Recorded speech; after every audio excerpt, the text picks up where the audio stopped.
Las mil y una noches, de autor anónimo, traducción de Joseph Charles Mardrus y Vicente Blasco Ibáñez.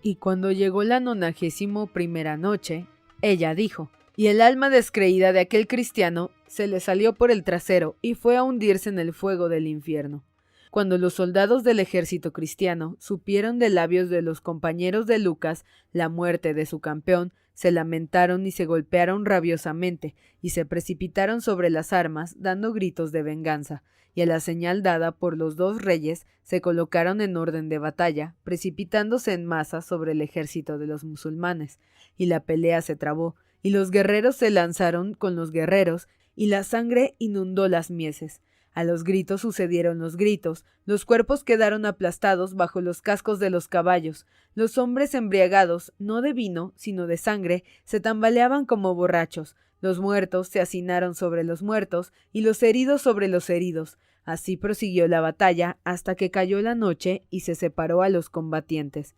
Entonces Daúl Macán, después de felicitar a su hermano por aquella hazaña, que había de ilustrar su nombre durante siglos enteros, dijo al visir Dandán y al gran chambelán: «Toma 20.000 guerreros y marcha hacia el mar, al pie de la montaña humeante, y cuando les dé la señal, izando nuestro pabellón verde, se levantarán para dar la batalla decisiva. Nosotros fingiremos que emprendemos la fuga, nos perseguirán los infieles y ustedes caerán sobre ellos. Nosotros, volviendo grupas, los atacaremos, y así se verán cercados por todas partes, y ni uno de ellos se librará de nuestro alfanje cuando gritemos ¡Alá Akbar!». El visir y el gran chambelán pusieron inmediatamente en ejecución el plan que se les había ordenado, y fueron a tomar posiciones en el valle de la montaña humeante, donde al principio se habían emboscado los guerreros cristianos procedentes del mar, que luego se habían juntado con el resto del ejército, lo cual había de ocasionar su pérdida, pues el plan de la madre de todas las calamidades era el mejor. Y por la mañana, los guerreros de uno y otro bando estaban de pie sobre las armas, y por encima de las tiendas de ambos campamentos flotaban los pabellones y brillaban las cruces, y los guerreros empezaron por rezar sus oraciones, y los creyentes oyeron la lectura del primer capítulo del Corán, el capítulo de la vaca, y los descreídos invocaron al Mesías, hijo de Mariam, y se purificaron con las defecaciones del patriarca, aunque seguramente falsificadas, dada la gran cantidad de soldados fumigados, pero tal fumigación no los había de salvar del alfanje. En efecto, dada la señal, la lucha volvió a empezar más terrible. Las cabezas volaban como pelotas, los miembros alfombraron el suelo, y la sangre corrió a torrentes de tal modo que llegaba hasta el pecho de los caballos. Pero súbitamente, como a consecuencia de un pánico considerable, los musulmanes, que hasta entonces habían combatido como héroes, volvieron la espada y huyeron todos, desde el primero hasta el último. Al ver huir al ejército musulmán, el rey Afridonios de Constantinia despachó un correo al rey Ardobios, cuyas tropas no habían tomado hasta entonces parte de la batalla, y le decía: «He aquí que huye el enemigo porque nos han hecho invencibles el incienso supremo de las defecaciones patriarcales, con el cual nos habíamos fumigado, untándonos las barbas y los bigotes. Ahora a ustedes corresponde completar la victoria, emprendiendo la persecución de esos musulmanes y exterminándolos hasta el último, y así vengaremos la muerte de nuestro campeón Lucas». En este momento de su narración, Sherezada vio aparecer la mañana y se calló discretamente.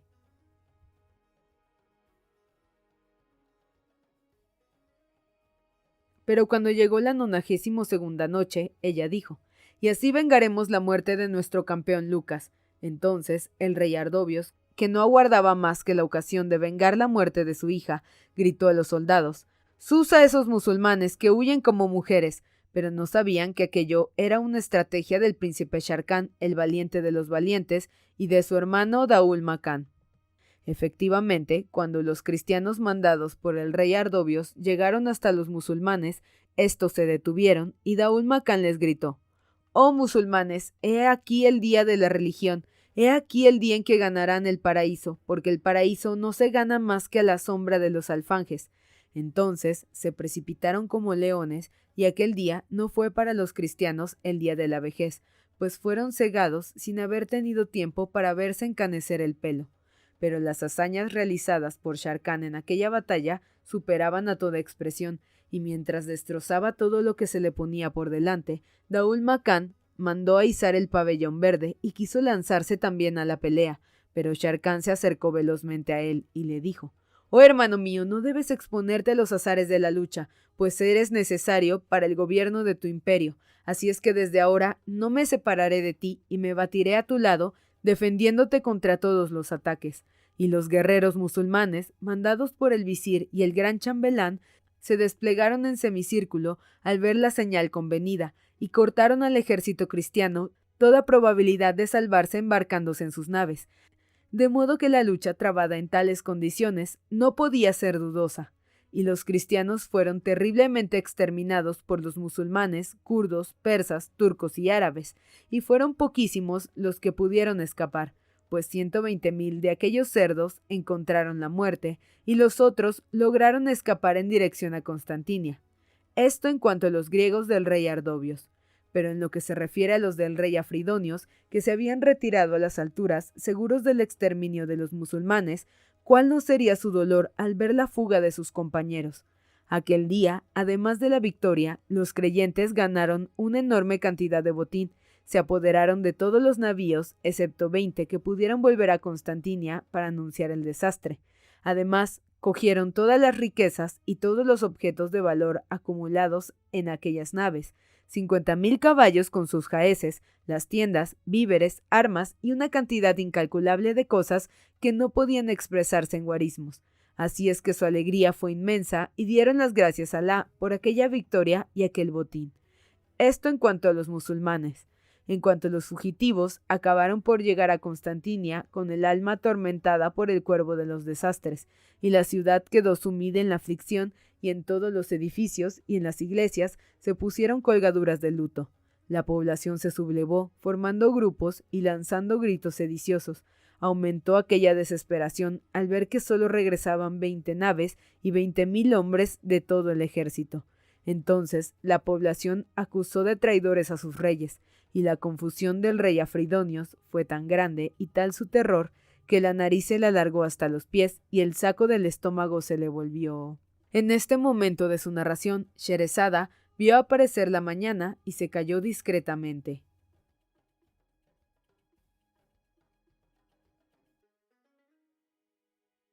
Pero cuando llegó la 93ª noche, ella dijo: «La nariz se le alargó hasta los pies y el saco del estómago se le volvió del revés, y el intestino se aflojó y el contenido se le salió». Entonces mandó llamar a la madre de todas las calamidades para pedirle consejo acerca de lo que le quedaba que hacer, y la vieja llegó enseguida. Y la madre de todas las calamidades, causa real de todas estas desdichas, era una vieja horrorosa, astuta, hecha de maldiciones. Su boca era un basurero, sus ojos legañosos, su cara negra como la noche, sarnoso su cuerpo, su cabellera una suciedad, su espalda encorvada y su piel todo arrugas, una plaga entre las peores plagas y una víbora entre las víboras más venenosas. Y esta vieja horrible pasaba la mayor parte del tiempo en el palacio del rey Ardobios a causa del gran número de esclavos jóvenes que allí había, tanto varones como hembras. Obligaba a los esclavos a cabalgarla y le gustaba también cabalgar a las esclavas,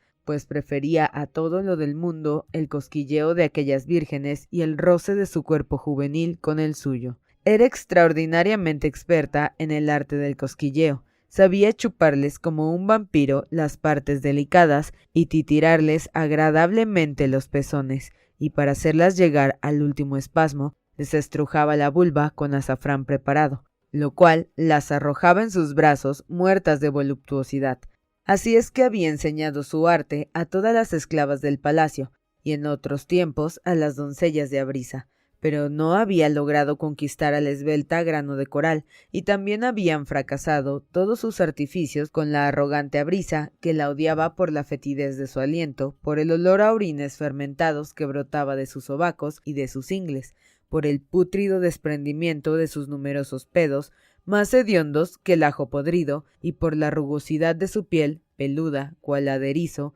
y más dura que las fibras de la palmera. Pues bien, se le podían aplicar estas palabras del poeta.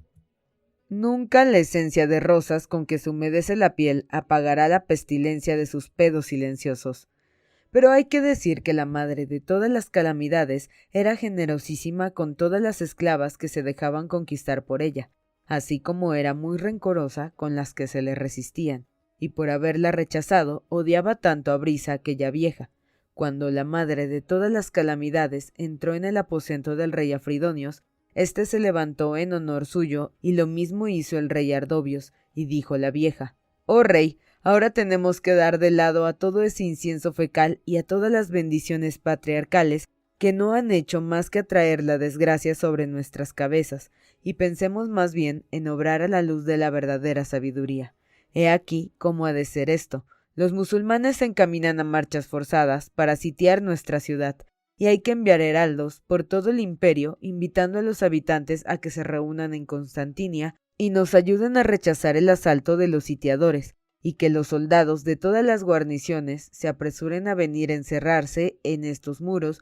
ya que el peligro es apremiante. En cuanto a mí, oh rey, déjame obrar, y pronto la fama hará llegar hasta ti el resultado de mis artificios y el éxito de mis fechorías contra los musulmanes. En este momento me voy de Constantinia, y que el Cristo, hijo de Mariam, te tenga en su guarda». El rey Afridonios se apresuró a seguir los consejos de la madre de todas las calamidades, que, como había dicho, salió de Constantinia. Ahora bien, he aquí la estratagema imaginada por aquella vieja tan astuta. Salió de la ciudad con 50 de los mejores guerreros que conocían la lengua árabe, y su primera diligencia fue disfrazarlos de mercaderes musulmanes. Llevó consigo 100 mulos cargados de telas preciosas, sedas de Antioquia y Damasco, rasos de reflejos metálicos, brocados preciosos y muchas otras cosas regias, y habían cuidado de obtener del rey Afridonios una carta a manera de salvoconducto que decía lo siguiente: «Los mercaderes, tal y cual, son comerciantes musulmanes de Damasco, extraños a nuestro país y a nuestra religión cristiana, pero como han comerciado en nuestro país y el comercio constituye la prosperidad de una nación y su riqueza, y como no son hombres de guerra, sino hombres pacíficos, les damos este salvoconducto para que nadie los perjudique en su persona ni en sus intereses, y no se les reclame diezmo alguno, ni derecho de entrada ni salida por sus mercancías». Y cuando los 50 guerreros se hubieron vestido de mercaderes, la pérfida vieja se disfrazó de asceta musulmán, poniéndose un gran ropón de lana blanca, se frotó la frente con un ungüento preparado por ella, que le daba un brillo y una radiación de santidad, y después hizo que le ataran los pies, de modo que las cuerdas le entraran en la carne hasta hacerle sangre, y dejasen huellas indelebles. Entonces dijo a sus soldados: «Ahora tienen que darme latigazos, de modo que me queden cicatrices imborrables en mi cuerpo, y no tengan ningún escrúpulo, pues la necesidad tiene sus leyes, y me pondrán en un cajón semejante a esos cajones de mercancías, y lo colocarán sobre un mulo. Inmediatamente se pondrán en marcha, hasta que lleguemos al campamento de los musulmanes, cuyo jefe es Sharkan, y a cuantos quieran cerrarles el camino, les mostraré la carta del rey Afridonios, que les presenta como mercaderes de Damasco, y solicitarán ver al príncipe Sharkan. Cuando se vean en su presencia y se interrogue acerca de su oficio y de las ganancias realizadas en el país de los rumís, les dirán: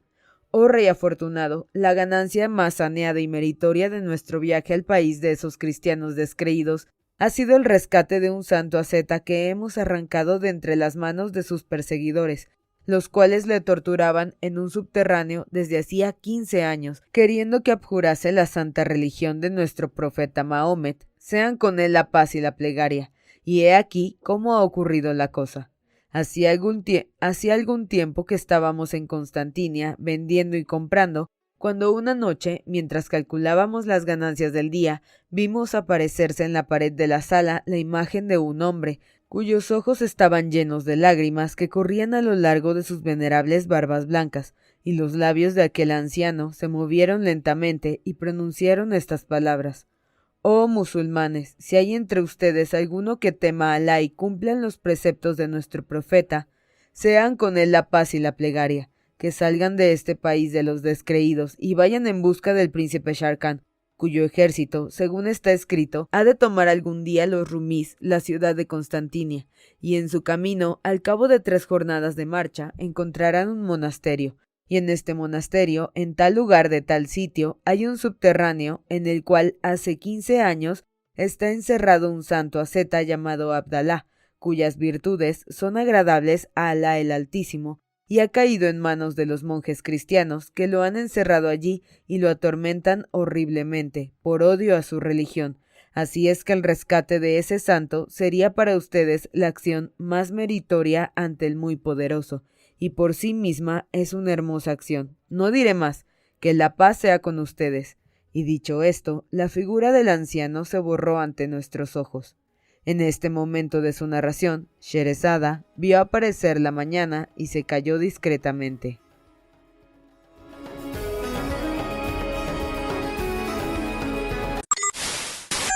Si te ha gustado esta historia, dale like, compártela y suscríbete a nuestro canal. Tenemos capítulos nuevos todos los lunes, miércoles y viernes. También nos puedes seguir en nuestras redes sociales, Facebook, Instagram y Twitter. Encontrarás los links en la caja de descripción, así como toda la información sobre el texto que acabas de escuchar. También puedes dejarnos en los comentarios recomendaciones de libros que deberíamos producir.